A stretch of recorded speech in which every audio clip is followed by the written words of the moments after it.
Assalamualaikum warahmatullahi wabarakatuh, dan salam semangat buat kita semua. Baiklah anak ibu, kali ini kita akan masuk bab ketiga, yaitu berkaitan dengan pewarisan sifat pada makhluk hidup.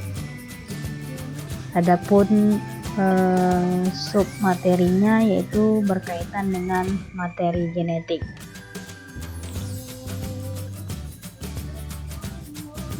Oke, coba anak ibu lihat dari gambar apa yang terlihat dari anak ibu. Dari ketiga orang ini pasti kamu melihat bahwa ini adalah satu keluarga. Ada ayah, ada ibu, dan ada anaknya. Dari ketiga ini apa yang tergambarkan dari kamu? Ya, misalkan saja rambut anaknya itu mirip sekali dengan rambut ayahnya, ikal. Kulit, yang sangat nyata itu kulit anaknya sama dengan kulit ibunya. Oke, kemudian apa lagi? Ya, mata anaknya sama dengan mata ibunya. Pernahkah kamu memperhatikan wajah kamu sendiri juga mirip dengan kedua orang tua semuanya, atau kombinasi, atau dari salah satunya? Ya, apa yang menyebabkan kemiripan tersebut? Oke, maka kali ini kita akan membahas tentang pewarisan sifat. Sifat-sifat yang ada pada diri kamu itu diperoleh dari mana? Dari ayahkah? Atau dari ibukah? Atau kombinasikah? Atau dari atuk atau nenek? Ya, hal tersebut dikarenakan adanya penurunan atau pewarisan sifat yang menghasilkan bentuk sifat dan bentuk fisik mirip dengan orang tua atau tidak. Penurunan atau pewarisan sifat terjadi karena adanya gen yang diwariskan dari orang tua kepada anaknya. Oke, kali ini yang akan kita pelajari itu ada istilah-istilah baru yang harus kamu tahu. Yang pertama itu adalah namanya nanti gen. Kemudian ada namanya kromosom. Kemudian nanti ada namanya DNA. Kemudian RNA. Kemudian ada nanti namanya sifat dominan.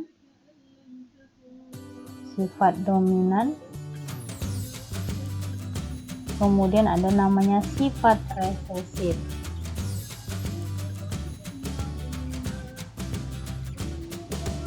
Ini yang akan kita pelajari kali ini. Kemudian ada namanya di cabang biologi, ada namanya genetika. Ya, genetika ini adalah cabang ilmu biologi yang mempelajari tentang pewarisan sifat atau yang berkaitan dengan materi genetik. Jadi ibu ulangi lagi, genetika itu adalah cabang ilmu biologi yang mempelajari tentang pewarisan sifat atau berkaitan dengan materi genetik. Oke, ini bisa kita lihat ada anak kecil. Masih ingat kamu kembali materi di kelas 1 bahwa bagian terkecil dari makhluk hidup itu adalah ya sel. Oke, jadi pada sel manusia itu, pada sel itu nanti terdapat yang namanya inti sel.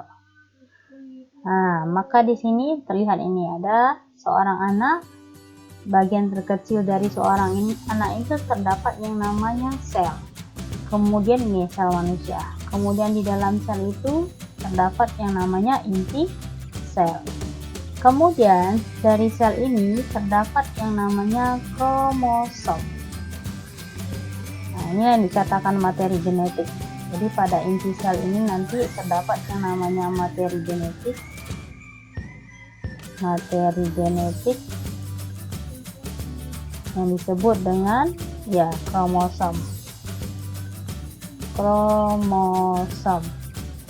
Jadi kalau ditanya apa itu materi genetik, materi yang berkaitan dengan pewarisan sifat. Ini berkaitan dengan pewarisan sifat. Kemudian di kromosom, ada kromosom nanti bagiannya ini. Di kromosom kan bentuknya seperti ini, di dalamnya ini terdapat yang namanya rantai. Rantainya itu rantai ganda atau rantai double helix, itu disebut dengan DNA. Maka nanti pada DNA inilah terdapat yang namanya gen. Terdapat yang namanya gen. Pada gen inilah yang berperan sebagai pewarisan sifat. Jadi yang berperan sebagai pewarisan sifat itu adalah gen, sebagai pewarisan sifat.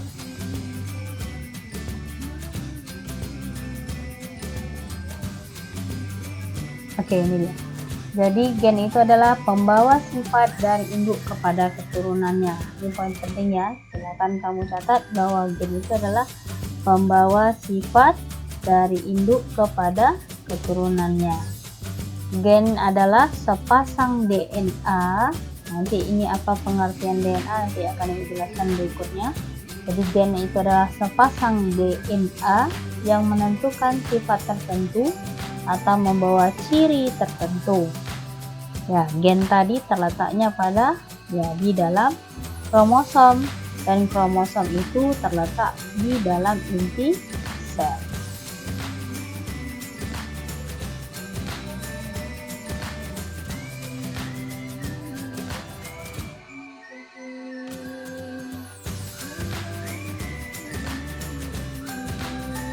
Nah, ini dikatakan kromosom tadi. Pada kromosom itu terdiri atas bagian kepala. Bagian kepala ada namanya bagian kepala. Kemudian ada namanya bagian lengan kromosom. Bagian kepala disebut dengan sentromer. Kalau kita lihat dari gambar yang dikatakan kepala itu yang ini ya. Nah, ini adalah sentromer atau kepala kromosom. Sedangkan lengan kromosom atau disebut dengan lokus. Lengan kromosom atau lokus merupakan badan kromosom yang di dalamnya terdapat gen. Jadi nanti di dalam lengan ini kan nanti terlihat ini. Nah, nih, seperti ada isinya ya nak. Nah, ini adalah nanti disebut dengan rantai DNA-nya. Maka pada rantai DNA inilah terdapat tadi yang namanya gen. Nah, ini dia. Apa itu DNA? Disingkat DNA itu adalah deoksiribonukleik acid. Deoksiribonukleik acid. Artinya apa? Bahwa DNA itu, poin pentingnya di sini, bahwa DNA yang pertama terdiri atas gula. Ini dia. Kalau dari gambar ini dia. Gula pentosa ini. Gulanya namanya apa? Kalau pada DNA nama gulanya adalah gula deoksiribosa.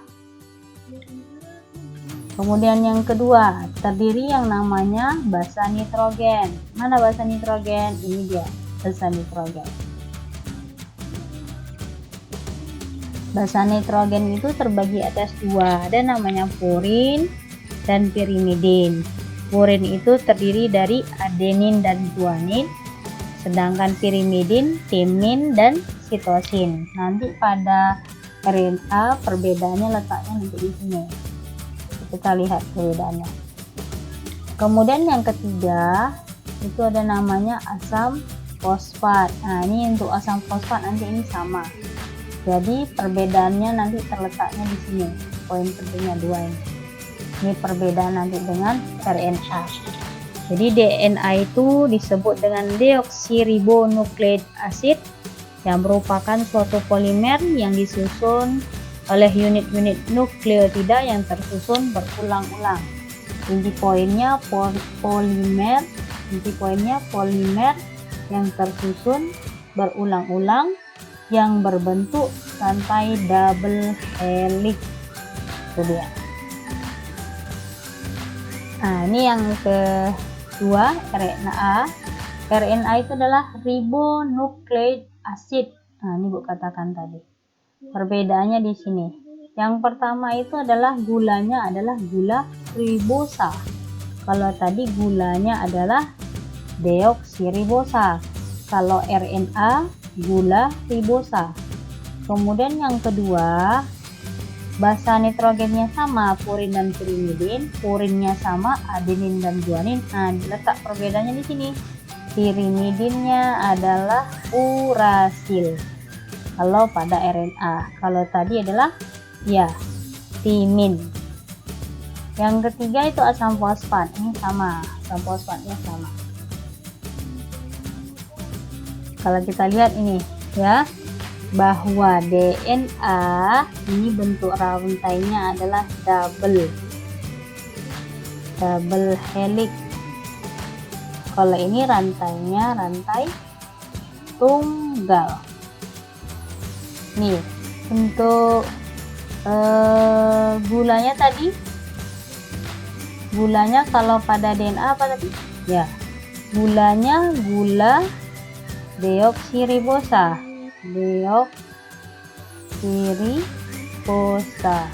Kalau RNA gulanya gula ribosa. Ini perbedaannya, ini bentuknya double helix dan tunggal. Gulanya gula deoksiribosa, sedangkan RNA ribosa.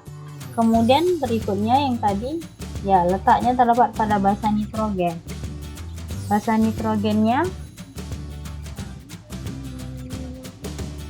adenin dan guanin ini sama, yang ini sama, kemudian adenin guanin sama, sitosin sama. Nah, di sini Bu katakan tadi perbedaannya letaknya di sini. Kalau pada DNA itu timin, sedangkan pada RNA itu adalah urasil. Ini poin pentingnya. Jadi poin pentingnya ini ya nak, perbedaannya ya. Rantai DNA double helix, gulanya deoksiribosa, sedangkan nanti terdapat namanya timin. Kalau RNA rantainya rantai tunggal, kemudian gulanya gula ribosa, sedangkan terdapat namanya urasil. Nah, ini ringkasannya ya. Jadi perbedaan antara DNA dan RNA. Poin pentingnya nanti yang akan keluar di sini, bahwa bentuknya ini spiral ganda atau double helix, sedangkan di sini adalah kita tunggal. Gulanya adalah gula deoksiribosa, sedangkan ini ribosa. Kemudian basa nitrogennya kalau DNA itu terdapat yang namanya timin, sedangkan di sini terdapat yang namanya urasil. Poin pentingnya di sana ya. Kemudian kalau DNA ini berperan untuk mengendalikan faktor keturunan. Ya, kalau ini berkaitan dengan sintesis protein. Kemudian berikutnya ada namanya sifat dominan dan namanya sifat dominan.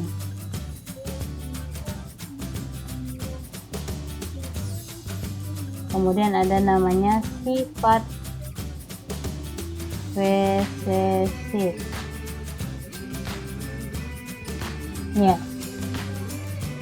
Sifat dominan itu adalah karakter yang mampu mengalahkan atau menutupi karakter yang lain.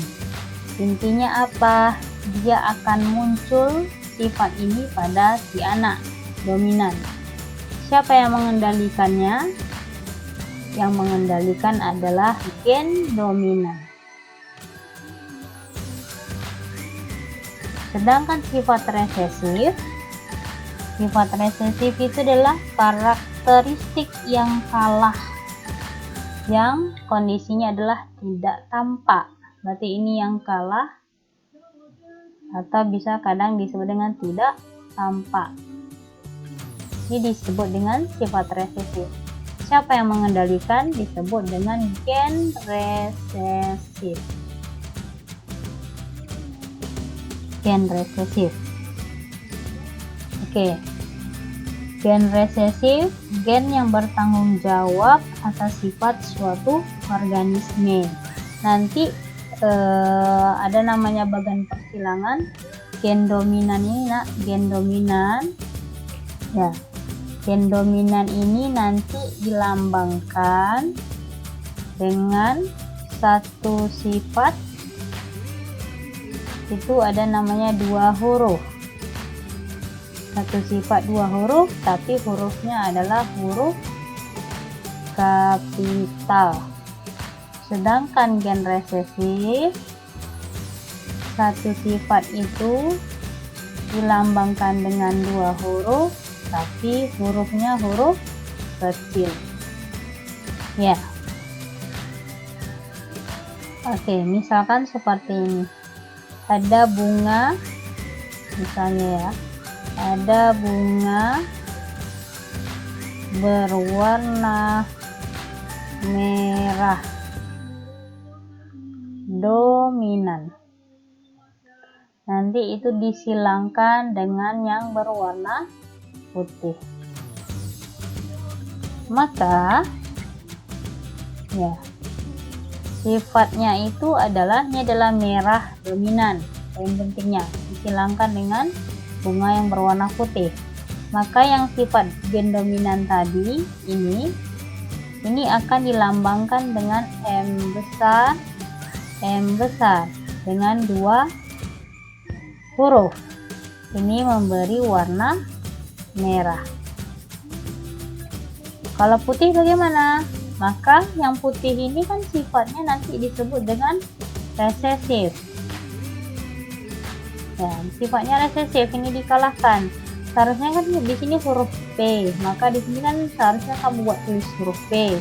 Tapi tidak nak, karena dia bersifat resesif, maka huruf kecil dari yang dominan. Maka si putih ini dilambangkan dengan M kecil.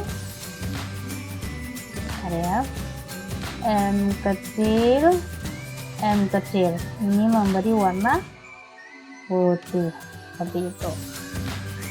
Misalkan lagi, ini contoh yang pertama. Contoh yang pertama. Contoh yang kedua, misalkan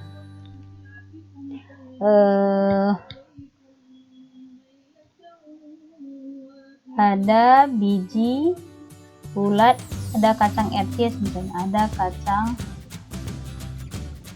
ercis berbiji bulat. Nah nih, bulat dominan, berbiji bulat dominan, ini disilangkan dengan kacang ercis yang berbiji keriput. Nah, kita lihat di sini, yang sifatnya yang dominan apa? Ya, yang sifat yang dominan adalah berbiji bulat. Maka kita lambangkan yang dominan itu di sini kan bulat ini. Maka kita ambil huruf awalnya, huruf D-nya. Berarti di sini dilambangkan dengan B besar dengan B besar. Maka ini sifatnya adalah bulat. Sedangkan yang keriput, seharusnya kan kalau kita buat jika kecil tidak nak, tetapi karena ini bersifat resesif, yang kalah resesif, maka kita ambil dari yang huruf kecil yang dominan. Huruf kecil dari yang dominan berarti apa? Ya, B kecil, B kecil. Inilah sifatnya adalah yang keriput. Oke anak ibu, ini masih pengantarnya saja, poin penting pada pewarisan sifat. Nanti ini akan lebih jelas dan masuk ke contoh soal pada pertemuan berikutnya. Minimal kamu paham maksud dari gen dominan dan gen resesif. Inti poinnya apa? Satu sifat itu akan dilambangkan dengan 2 huruf. Berarti kalau dia 2 sifat berarti ya benar 4 huruf. Tulis di sini poin pentingnya. 1 sifat dilambangkan dengan 2 huruf. Kalau 2 sifat ya dilambangkan dengan 4 huruf. Bentar. Hapus dulu.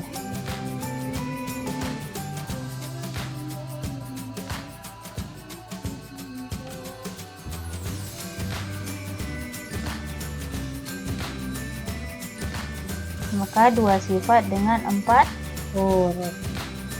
Ini di dalam pelambangan sifat dominan dan sifat resesif. Ini poin pentingnya di sini ya. Oke anak ibu, cukup sekian untuk pertemuan kita kali ini. Ibu berharap tetap semangat. Untuk materi berikutnya ada sedikit menganalisa dan ada sedikit hitungan. Minimal usahakan harus paham tadi tentang perlambangan tadi. Yang 1 sifat 2 huruf, yang 2 sifat ada yang namanya 4 huruf. Nah itu yang paling penting dulu. Nanti baru kita masuk ke persilangan. Oke, cukup sekian untuk kali ini. Ibu berharap tetap semangat, jaga kesehatan, tetap tidak ketinggalan mengikuti pelajaran. Ibu sudahi dengan Assalamualaikum warahmatullahi wabarakatuh.